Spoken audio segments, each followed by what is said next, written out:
Good evening. This is Maestro Cretella with the Dawn of War 2 Retribution Elite modcast. Today we have a 2v2 on Golgotha Depths. Our first player right here is XPhial, playing as this Ork Warboss, a tanky melee hero, literally walking through those water towers or whatever they are. He is a tanky melee hero. He can walk through cover, but he can be suppressed and knocked down. He is very powerful, can be a melee counter, gets very powerful later on. Very good hero. His teammate is Pibb, as the Ork Mekboy, this little orc with a screw in his mouth, the total opposite of the Warboss. He can teleport, he can harass, he can support vehicles, he can even build a turret, even though nobody ever does it with him. On the other side of things, we have Maestro Cretella, as Sindri, Trollface, Chaos Sorcerer, now with a little bit of a Tzeentch theme. Obviously got that Tzeentch insignia. The Chaos Sorcerer is a tricky, disruptive spellcasting hero. Works very well from long range with certain spells, but mainly fights in melee. Has some crazy stuff right there. We see some Doom Bolts go off. My teammate is Osinski, playing as the Chaos Lord. This big Chaos Lord.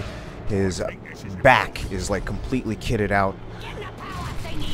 He is a tanky melee hero, much like the Warboss, also extremely, extremely good. Can walk through cover, does not get suppressed or knocked down. Right here, he's going to hit on the Mekboy. Oh, that sounded funny.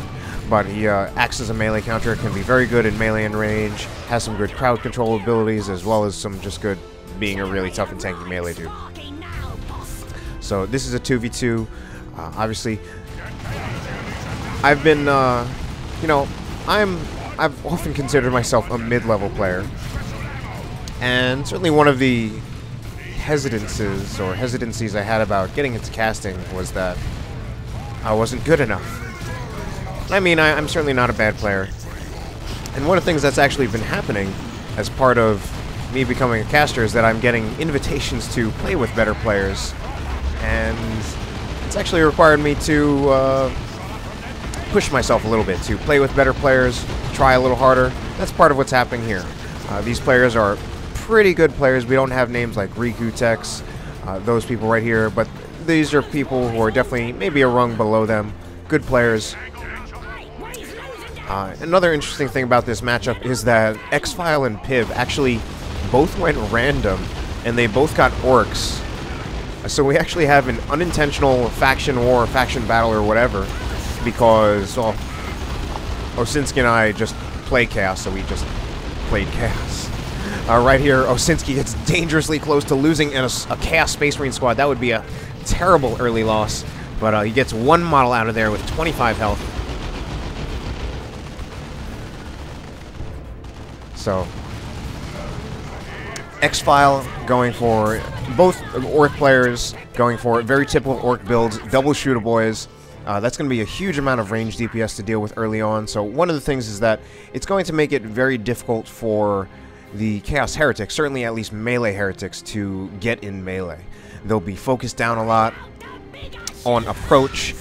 If the Orks have their big shooters, which one of them does right here, they will also be able to, they'll have as many as 4 shooter squads that can use aiming what's that to basically as a melee counter, suppress them before they get in range. Now, to counteract that, I have bought a squad of Chaos Raptors. I actually did not go for a second Heretic squad or a second CSM squad, mainly because I did not know what I would be up against since both Pibb and XPhial went random. So I really only went for a Heretic and then a CSM, and I wanted to basically see what my opponents were playing as, since they had gone random, before actually committing to a third unit. Now, one of the other interesting things here is that Pibb has actually gone for, usually in Tier 1 for Ork players, you will see Ork players just get big shooters. You might see 1 shooter knob, but usually you won't see 2. Pibb went for shooter knobs on both of his shooter boys, and he did that to counteract the Tzeentch worship that comes from me. He knows I play the Sorcerer, so he knows that I'll have to deal with that. And as long as he's playing Orks, he can get some very easy and convenient detectors by getting the shooter knobs. That'll also increase the DPS of the shooter boys, which is already very, very good. And also make them a little bit more durable. Now, Osinski has gone for I find it a very interesting build. He went for double grenade launchers on his heretics. I find that very unusual since I almost never do it except for against Imperial Guard. And I think one of the reasons why I think it's a little more viable to get with the Chaos Lord. Since getting double grenade launchers means you won't have melee heretics. And I think the Chaos Lord can afford to do that since he basically works as the is the primary melee unit for Chaos if you have 2 grenade launcher heretics. Now, this map is Golgotha Depths. One of the tricky things about this map is the fact that there's only one natural power farm per team. So part of the fighting on this map is about trying to control the contested power farms. Now, I think Orks are going to be a little better at controlling those contested power farms. They will be better at bashing and pushing forward when they have the advantage. And for Chaos, it will take a little more effort and a little more time to denode these power farms. Chaos Raptors jumping in, even though they're dangerously low on health, lose 1 model. But the suppression from those Chaos Raptors will allow my Chaos Heretics to just get slightly closer, but then we did see aiming What's That. Now, to contribute even more to the range DPS, Pibb has gone for an extremely high range DPS build. He has gotten the Daka Big Shooter on his Mekboy, basically roughly a 50% range damage increase to the Mekboy off of his starting shooter. So I've been concentrating a lot on myself. I tend to do that a lot. Osinski's gone for, aside from getting those double grenade launchers, his build is pretty typical, double heretics. He did get a Havoc. He is, of course, in a lane against the Warboss, so he will want that melee control since he has to deal with the Warboss. He also has to deal with a Pain Boy and a Slugger Squad.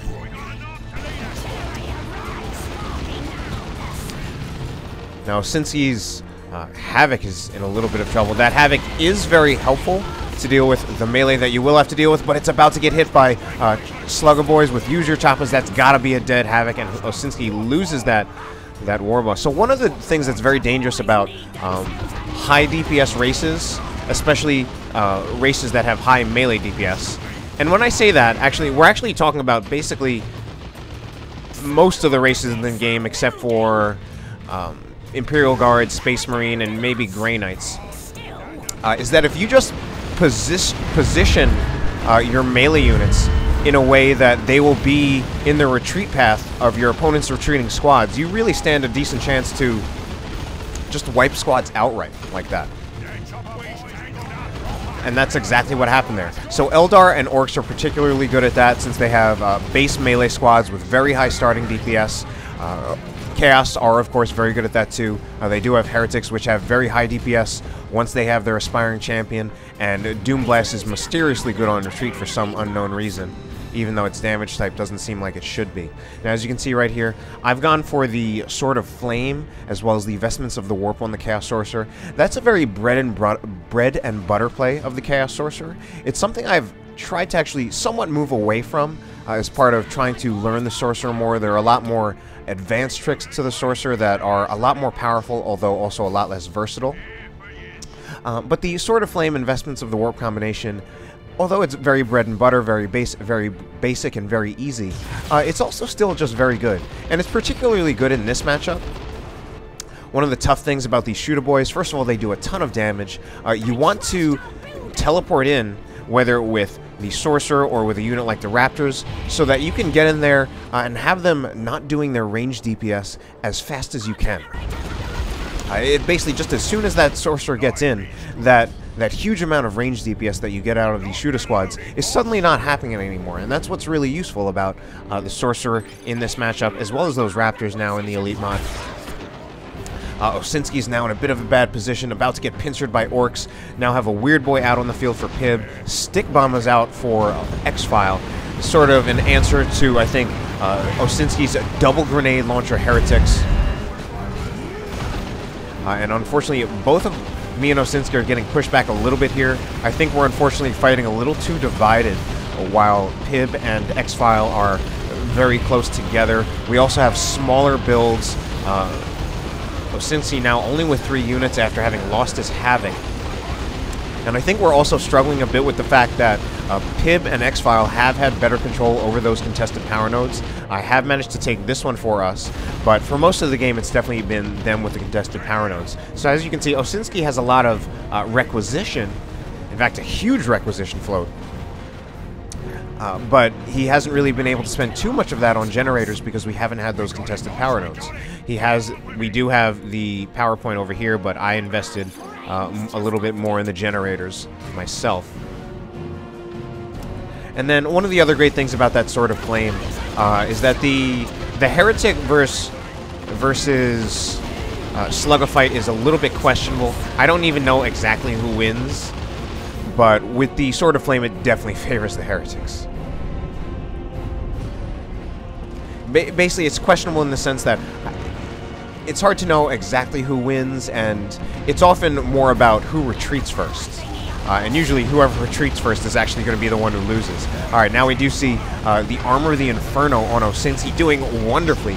Just really good, considering we have big Ork blobs, those double shooter boys. It's actually extremely good against the double shooter boys, since those shooter boys, they are very much a glass cannon unit. They do a huge amount of damage, and one of the great things about them is that their damage is actually concentrated in these last 3 models.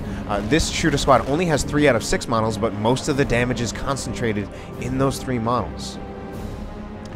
Like, I think the 2 big shooter models by themselves do more damage than the 3 models that are actually missing from this squad. So it disrupts those squads, starts killing the models, brings them close to dying. Let's see. Now, Osinski, he also has the Combi Flamer. Very good choice. Very good choice against any race. Basically, any race that's primarily infantry armor as opposed to power armor, since it will be very good for bleeding the models. It does a lot to nullify the effects of kiting the Chaos Lord, because it'll just bleed the models off of the squads that are kiting him. Now, we've at least matched the Ork builds. Osinski and I have at least matched the Ork builds in terms of size.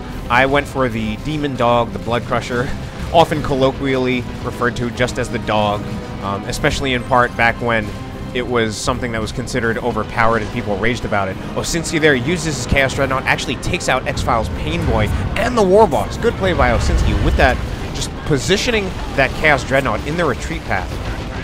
Now I've got a Blood Crusher right here. A little relatively surprising for me, considering I often don't think of myself as a Blood Crusher person. It's just something that I've often been hesitant to do. I think it's just a somewhat situational unit.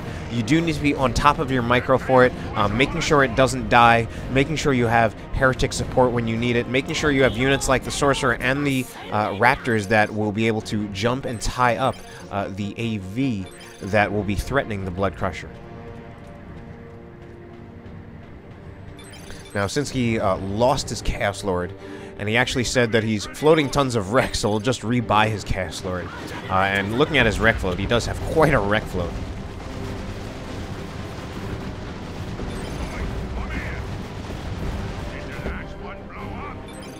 So big Ork armies, Pibb responding to our vehicles with some tank busters. Those tank busters, Ork players have traditionally complained about them very much. There was a time when it was actually like a big joke about how bad tank busters was. The joke was, tank busters, why you no bust tanks? And part of that, they used to have a minimum range. I believe they don't have that anymore. They're still considered, I don't know, still considered maybe just, they're certainly functional. I need to say at least that much. Like, I don't play Orks that much, but they're certainly at least functional. Big Ork blobs. I do have a Noise Marine sitting on this cliff. That's actually a great spot for an artillery unit, mainly Plasma Cannon Devastator and the Noise Marines.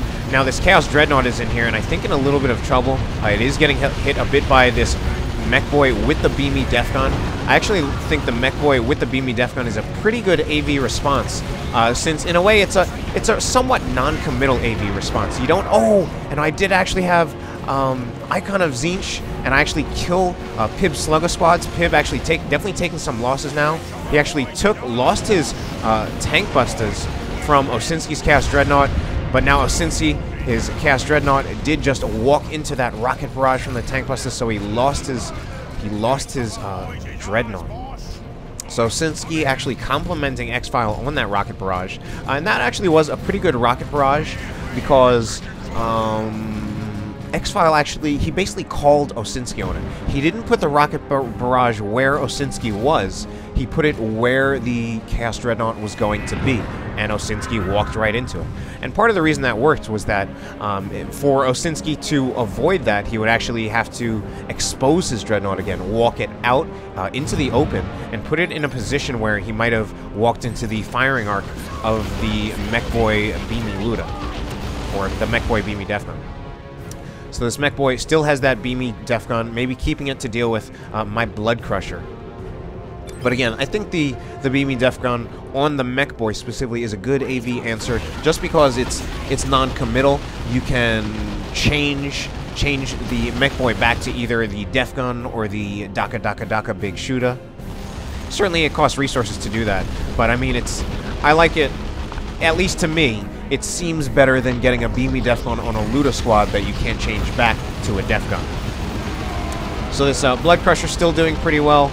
Uses the charge there to disrupt that shooter squad and just scare them off. So Pibb still, at this point, does not quite have an adequate response to that Blood Crusher. If he does start hitting it with his Beamy Mekboy, I can, of course, tie up his Mekboy either with the Chaos Sorcerer or my Chaos Raptors. Now, both Osinski and I are still in Tier 2, and Pibb and XPhial actually both already in Tier 3. Pibb gets this Battle Wagon. Now, I'm scared of the Battle Wagon. The Sorcerer specializes very much in countering all types of infantry. We're talking about regular infantry armor, heavy infantry, as well as super heavy infantry. He's one of the best counters to units like Terminators and Knobs, but he often investing in those counters, especially investing in the units that complement his war gears that counter those units, often leaves him vulnerable to vehicle plays. And I personally am not really equipped currently to deal with a vehicle. Neither is Osinski. Although he's definitely floating a lot more requisition and can afford to buy something. I'm actually floating a lot too, and that's actually something that's very uncharacteristic of me. I actually typically do not float much at all. I'm typically always buying units. And part of that actually has to do with that I'm actually playing with these good players. I have to push myself a lot just to keep up with these guys. And as you can see, I'm also playing the Chaos Sorcerer. Lately, I've really been in a non-Sorcerer mode and a non-Chaos mode. You've been seeing me post videos of me playing Imperial Guard, even a few other races. And I largely have actually, in a way, maybe even getting bored of Chaos. Maybe in part because I haven't been being challenged enough. And that's not to say that I'm winning everything. Ooh, we have another Icon of Tzeentch here, exploding shooter models. But basically, to play with these players and to really keep up with them, I feel like, at least for now, I really need nothing less than my best. Now, Osinski and I have a VP lead, but I'd say XPhial and Pibb are starting to gain the army advantage and the composition advantage. They're now getting out some major Tier 3 purchases. Pibb already bought a battle wagon, now he's also getting knobs. XPhial getting knobs of his own. Rocket Barrage, I think, yeah, trying to get a wipe on that, it was trying to go for a wipe on this Heretic squad, which only had one Heretic model left. Actually took more models off of the other one. This Noise Marine on that ridge so far been basically unthreatened. And just killing a bunch of models.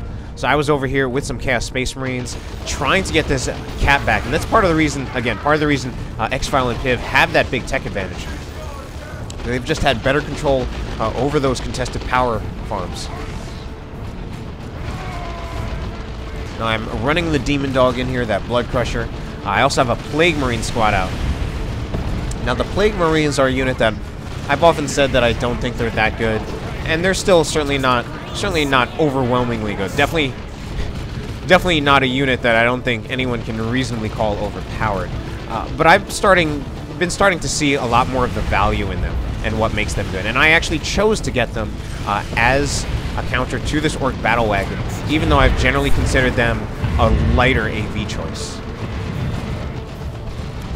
do throw some more Icon of Tzeentch. Only got one model exploded right there. Tank Bus is not really the greatest squad for hitting with Icon of Tzeentch, and I haven't used the Icon of Tzeentch that much, but I still just decided to use it. Now, this Blood Crusher right here, I'm actually kind of just suiciding it. I don't know. I think I just did that to clear pop, and I actually felt like the use of that Blood Crusher was somewhat over. I don't know if that was that may have actually not been a good idea. Unfortunately, I lost my Noise Marines, and I did not even see that happen. I did not even see it happen when I played the game, and I did not even see it happen when I was doing this cast. So, Osinski and I have a significant VP lead, but XPhial and Pibb now have a clear both tech and army advantage.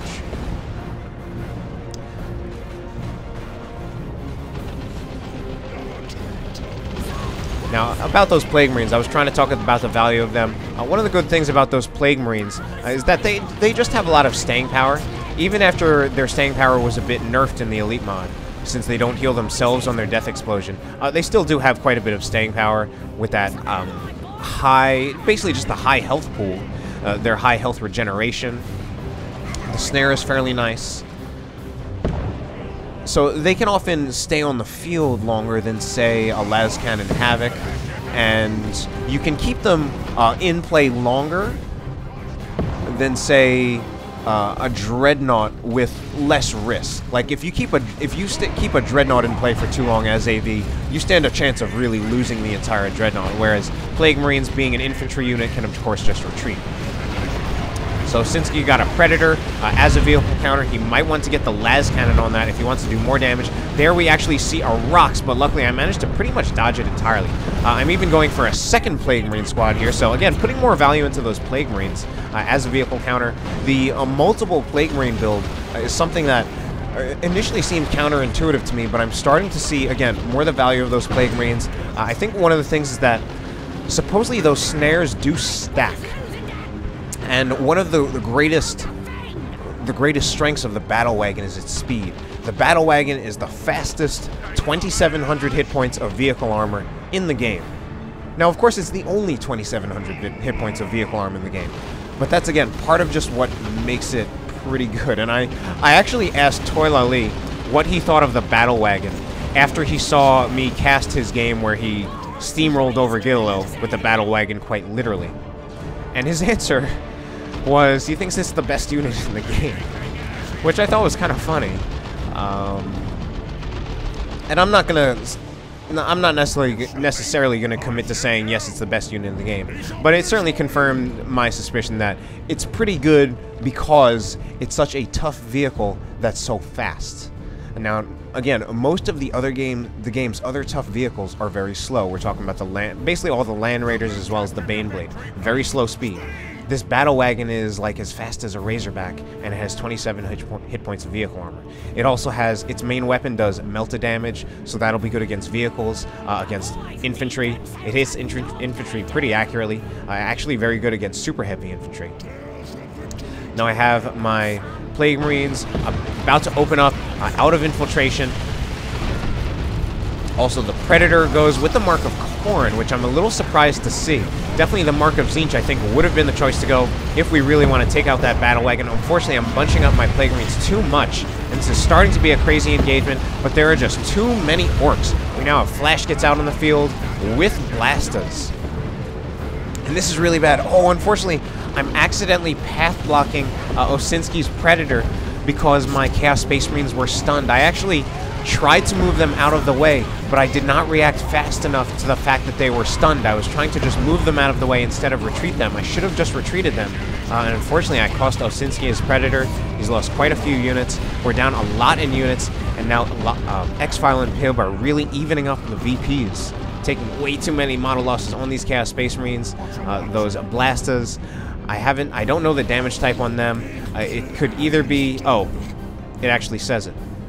Psychic damage. Now, psychic damage is actually one of the few damage types that I don't remember exactly, but I believe it does full damage to infantry.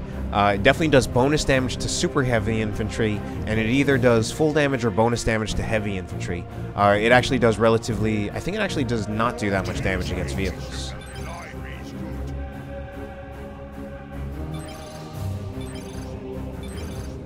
So XPhial and Pibb just about to even up the VPs and also sitting with a very, very comfortable army.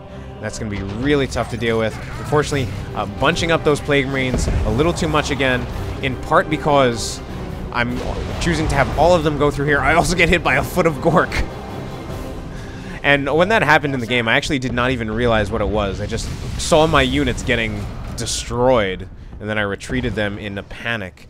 I also have these Raptors here, upgraded to the Demon Maul, which might have been an unnecessary upgrade. So Osinski in here. Unfortunately, again, one of the things we're not doing right is we're a little too divided, especially considering how huge the Orc army is. Now here, I actually go for a Subjugate into an Imperial Abyss, but unfortunately, I miss it because my Sorcerer actually died in the process because the Warboss just walked right up to him and killed him.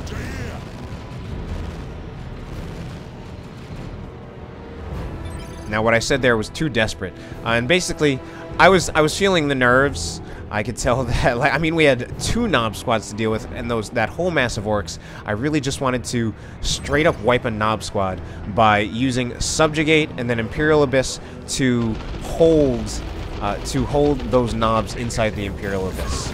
And it could have worked, but the problem was that my Sorcerer died, so then Subjugate stopped working. And those Nobs could actually retreat and get out of there. So again, I'm still here, actually moving the Plague Marines up from a different side while coming in with the Tzeentch Marines and the Chaos Raptors right here. Now I have a slight path block with my Chaos Raptors, but I mean, I keep making the mistake of bunching up both of my Plague Marines. I mean, they do get up and start shooting again, which is pretty good. Might even be doing some light AV damage with those Chaos Raptors, with that Demon Maul, but too many Orcs coming in again. Osinski, at least though, with some of the pressure we're putting on that battle wagon, we've actually managed to at least drive the Orcs out, even though we're definitely losing on units, and Osinski's getting the cap on that middle VP, and now it's actually the Orcs that were slightly split up. I lose the Chaos Raptors,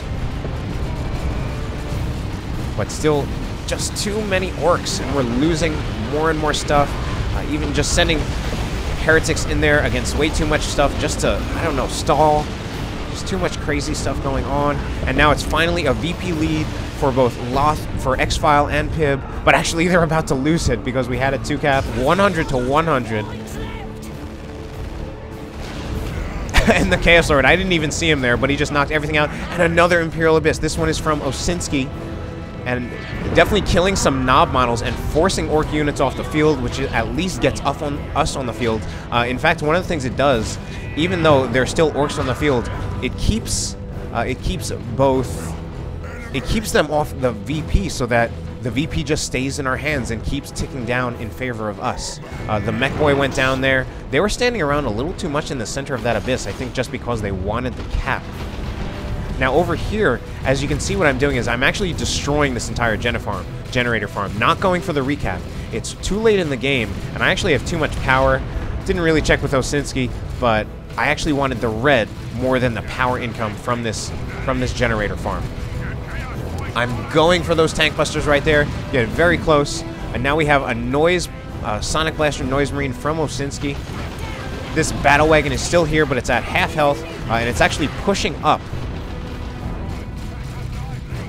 And XPhial has actually taken some losses. I'm not quite sure what. Maybe some from that Imperial Abyss. He's trying to move up, I think, to threaten that Noise Marine squad. XPhial is warning him, and I think rightly so. But just about runs over that Noise Marine squad. But we have some subjugation on Terminators again. Now, one of the things that Osinski said was that he said that he had a nuke on hand, so what he wanted to do was have me subjugate and him use the nuke. We didn't quite do that, in part just because I thought it was going to be really hard to manage that communication, since the Imperial Abyss activates after a 5-second delay, and a subjugate only lasts for a whole 10 seconds. Alright, I actually summoned Chaos Terminators with my red, and I did that actually to take care of the battle wagon, because I saw my Plague Marines getting tied up a lot, and I actually wanted the force melee from the heavy melee damage on those Chaos Terminator Power Fist to take out the battle wagon. And I do get the battle wagon out of that. We've rebuilt some armies, but I just lost a Plague Marine squad. Now another Imperial Abyss. This one's from Osinski. Unfortunately, I think this one misses a little too much. Does not actually do a whole lot with that Imperial Abyss, but these Orks are really pushing up in here. I think it's mostly... No, Pibb's in here too. It's both Pibb and XPhial up here. Another rocks, but another mostly missed rocks. But although it's a missed rocks, XPhial and Pibb are getting VPs back. They're actually decapping our natural in addition to having already taken back the middle. And it's taking a bit too long for us to get out on the field. Unfortunately, I put my cast terminators are still here. I kept them in to fight because I knew that even though they're at only like a third of their health, only with 2 models, they were still going to win against literally every other Ork unit right there. And now I'm using my Tzeentch cast Space Marines, trying to take out these retreating units that are passing by. I think I took out one, took this one very close. And also trying to get the cap on this middle VP. Osinski's getting the... Oh, no, actually, I'm getting the cap on this one with my cast terminators, upgrading to the autocannon. Not even sure if that's necessary. Another Foot of Gork. Try to move the heretics out of there. They still get hit, but it doesn't kill them. The Plague Marines get hit. I wanted them to just stay in there and tank it. And now I'm continuing the cap, even though knobs are literally just right here and can attack everything. But they're attacking the Tzeentch cast Space Marines, even though it's the Plague Marines that are on the cap. Now nothing's on the cap. No one's capping it.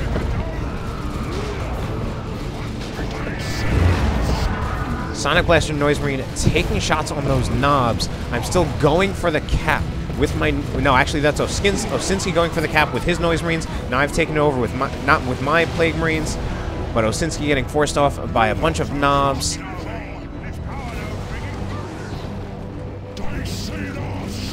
And that's... Oh, man, that's XPhial pushing in again. Now over here, I do have the Chaos Sorcerer again in here. Attacks that weird boy and actually just gets past the minimum range of the Warp Vomit, so does not even get hit by it. Warp Vomit does have a minimum range.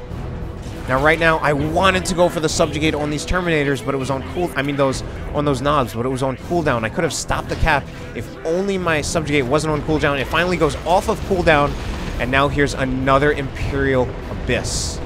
And I finally get a wipe on knobs with the Imperial Abyss. Unfortunately, the VPs are getting really close. 2-1 for XPhial and Pibb. And my Sorcerer is still subjugating, even though their knobs are dead. Dumb Sorcerer. And I'm just trying to get the cap off. I'm suiciding my Heretics just to buy a little bit of extra time to get my Sorcerer to cap. But unfortunately, he goes down. Osinski tries to take it over now with the Chaos Lord. But if you notice, I literally just lost every single unit. I literally have nothing out on the field. My Sorcerer is dead. I'm going for a Chaos Predator. There might not be enough time. Osinski whites out the middle VP. So we now have the 1-to-1. But I think this Chaos Predator is under too much fire. I don't even have red, so I literally can't contribute at all. That Sonic Blaster Noise Marine is whittling down Pibb's Ork Blob. But the Predator goes down. I think it actually went down from melee from the stick bombers, and now there are just way too many Orks for us to be able to stop the cap. And I'm making a disgruntled face in the chat. I'm sad because I mean I've been playing with these better players a little bit lately, and I never win anymore. I never win. But I mean, it's a learning experience, and like I only played 2 games with these guys. This one was the closer of the 2, but there was another time when I played a bunch of 3v3s with a bunch of people. Some of these guys, Osinski, also even players like Riku, Lucidich, and must have played like 3v3s for like 4 hours or something, and I won literally none of the games. But I mean, this game was actually some of the most fun I've had playing Dawn of War 2 in a while. A really exciting game. I'm just pushing myself to play with these better players. I often get very nervous, but I mean, awesome game. I mean, part of it is just in my head. I'm probably a little better than I think I am, and I think I held my own. Quite a fun game. Hope you enjoyed the cast. Have a good night.